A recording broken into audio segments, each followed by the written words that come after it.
Downed power lines sparked the massive fire in the Texas Panhandle.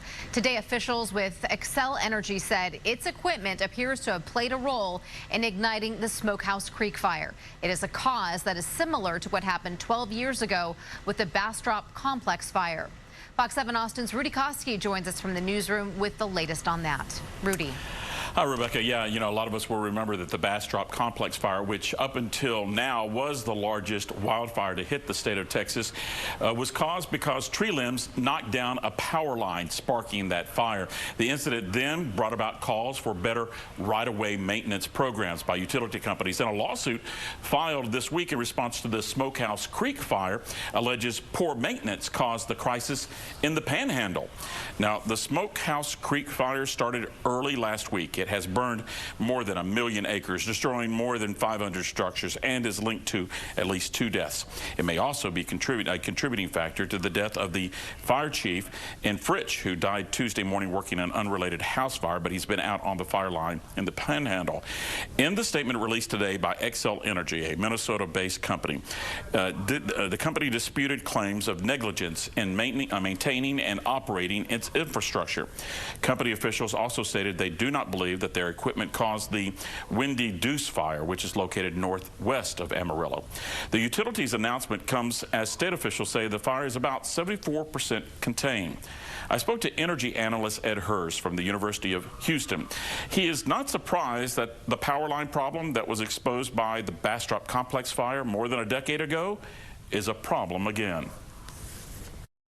Utilities look at line maintenance as a cost center. And so in order to minimize their costs, they tend to skip over and space out any kind of inspections. It's not just what we learned in Bastrop. We can learn this from looking all across the nation. In California, those massive fatal fires from the 2020 summer, those were caused by old power lines, transmission lines that hadn't been looked at in years. I made some calls to contacts at the Texas Capitol to see if any legislative hearings will happen when lawmakers return in January. Do you anticipate hearings about the Panhandle fires to take place? Yes, certainly the representatives and senators from that area need to be calling for hearings.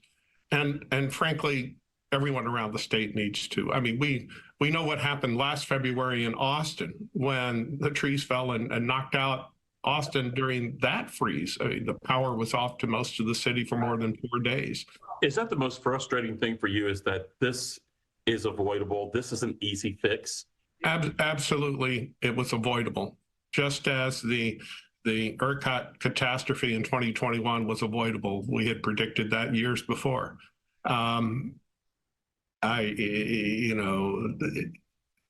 think the real question here is, will the legislature try to do anything to hold anyone accountable? Do you think the accountability will only come by way of civil lawsuits?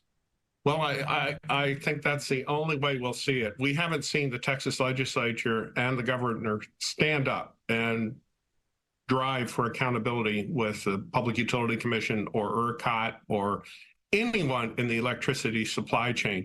But as we found with the hundreds of lawsuits pending now because of the freeze in 2021, the courts have agreed that nobody seems to be accountable or held accountable. It's because it's run by the government. State Representative Ellen Troxclair, who is on the House Homeland Security Committee at the state capitol, told me this afternoon that she will ask for hearings on the Panhandle fires when state lawmakers return to Austin in January.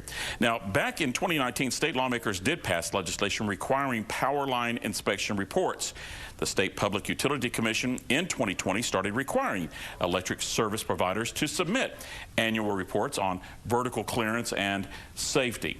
Fox 7 was not able to locate the PUC report filed by Xcel Energy's Texas subsidiary, which is known as Southwestern Public Service Company. We do know that an updated report is not due until the year 2025. Now back to you in the studio.